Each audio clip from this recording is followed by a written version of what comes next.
नमस्कार, Haribhoomi news bulletin में आपका स्वागत है। सबसे पहले बात करते हैं अल्फ्रा यूनिवर्सिटी की। दिल्ली ब्लास्ट के तार फरीदाबाद से जुड़ने और एनआईए की गहन जांच के बाद यूनिवर्सिटी के सैकड़ों स्टूडेंट्स और स्टाफ के लिए रहने का बड़ा संकट खड़ा हो गया है। कैंपस के आसपास खासकर ध्वज और फतेहपुरा दंगा गांव में किराए पर रह रहे लोगों को मकान मालिकों ने खाली कमरे करने का अल्टीमेटम देना शुरू कर दिया है। मकान मालिकों को डर है कि यूनिवर्सिटी के डॉक्टर शाहीन सईद और डॉक्टर मुजमिल शकील के आतंकी नेटवर्क में शामिल होने और इन गांवों से 2900 किलोग्राम विस्फोटक सामग्री मिलने के कारण वे भी जांच एजेंसियों के पचड़े में फंस सकते हैं। अचानक बेघर होने के इस डर से स्टूडेंट और स्टाफ परेशान है, क्योंकि मौजूदा माहौल में कोई भी उन्हें अपना कमरा देने को तैयार नहीं है। यूनिवर्सिटी शहर से दूर होने के कारण उनके लिए दूसरी जगह शिफ्ट होना बेहद मुश्किल हो गया है।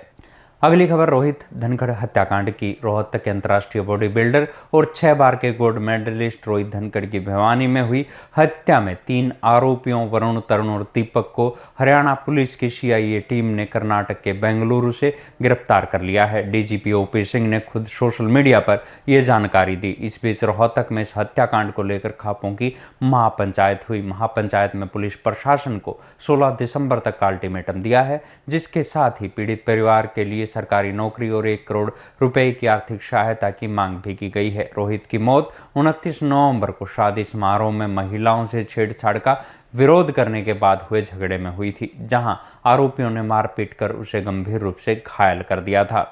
अब बात करते हैं रोहतक की। हरियाणा की खेल राजधानी रोहतक में हरियाणा तीरंदाजी संघ के चुनाव में पूर्व वित्त मंत्री कैप्टन अभिमन्यु को लगातार तीसरी बार निर्विरोध अध्यक्ष चुना गया है। तीसरी बार कमान संभालने के बाद कैप्टन अभिमन्यु ने स्पष्ट किया कि उनका मुख्य लक्ष्य हरियाणा में तीरंदाजी के खेल को उत्कृष्टता के शिखर तक ले जाना है। उन्होंने विश्व स्तरीय सुविधाएं देने, उन्नत प्रशिक्षण प्रदान करने और ग्रामीण क्षेत्रों से प्रतिभाओं को खोजकर उन्हें राष्ट्रीय और अंतर्राष्ट्रीय मंच तक पहुंचाने का संकल्प लिया। उन्होंने विश्वास जताया कि जिस तरह हरियाणा के खिलाड़ी अन्य खेलों में देश का नाम रोशन कर रहे हैं, उसी तरह तीरंदाजी में भी वे जल्द ही बड़ा प्रदर्शन करेंगे। वहीं चुनाव प्रक्रिया उच्च स्तरीय पर्यवेक्षकों जैसे कि इंडियन आर्चरी एसोसिएशन के उपाध्यक्ष अमरिंदर सिंह की निगरानी में पूरी हुई। नई कार्यकारिणी में राजीव जैन, पवन कुमार को उपाध्यक्ष और रामनिवास हुड्डा को सचिव पद की महत्वपूर्ण जिम्मेदारियां मिली है।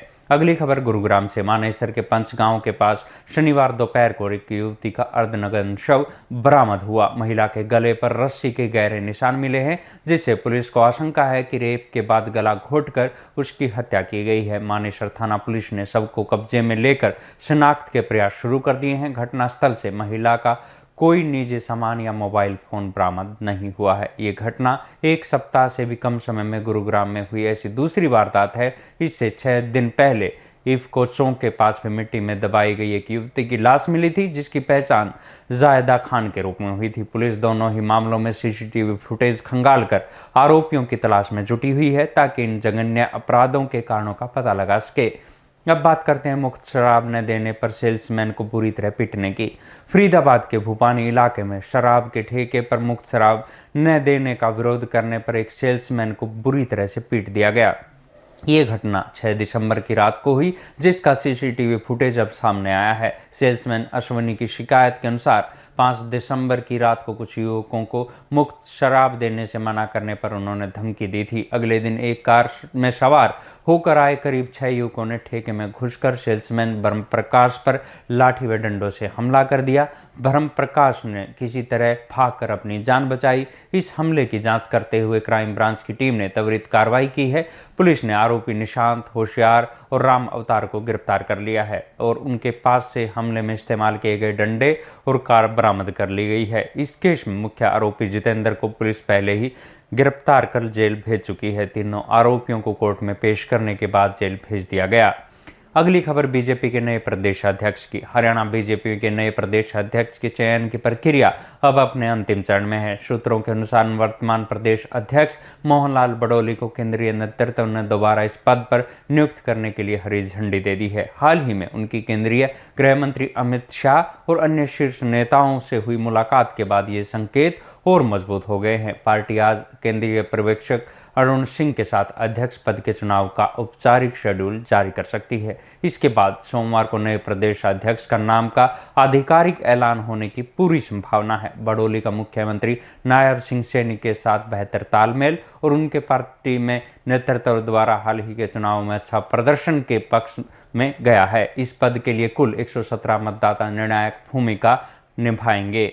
आखिर में बात करते हैं फरीदाबाद की। दिल्ली एनसीआर में वायु गुणवत्ता सूचकांक के खतरे के निशान तक पहुंचने पर फरीदाबाद में एक बार फिर ग्रेडेड रिस्पांस एक्शन प्लान यानी ग्रैप का चरण 3 की पाबंदियां लागू कर दी गई है। फरीदाबाद में पिछले कई दिनों से प्रदूषण का स्तर लगातार खतरे के से ऊपर चल रहा था। उपायुक्त आयुष सिन्हा ने बताया कि धीमी हवाओं, स्थिर वातावरण और प्रतिकूल मौसम परिस्थितियों के कारण धूल कणों का फैलाव नहीं हो पाया, जिससे PM 2.5 का स्तर काफ़ी बढ़ गया है। डीसी ने जिले में सभी संबंधित विभागों और एजेंसियों को निर्देश दिए हैं कि ग्रैप 3 के प्रावधानों का सख्ती से पालन सुनिश्चित करें। उन्होंने चेतावनी दी है कि नियमों का उल्लंघन करने पर दोषी व्यक्तियों और संस्थाओं पर कड़ी कानूनी कार्रवाई की जाएगी, ताकि क्षेत्र की वायु गुणवत्ता में सुधार लाया जा सके। ऐसी ही खबरों से जुड़े रहने के लिए देखते रहिए हरिभूमि टीवी। और अधिक खबरों को विस्तार से जानना है तो हरिभूमि अखबार पढ़ें या हरिभूमि की वेबसाइट पर जाएं।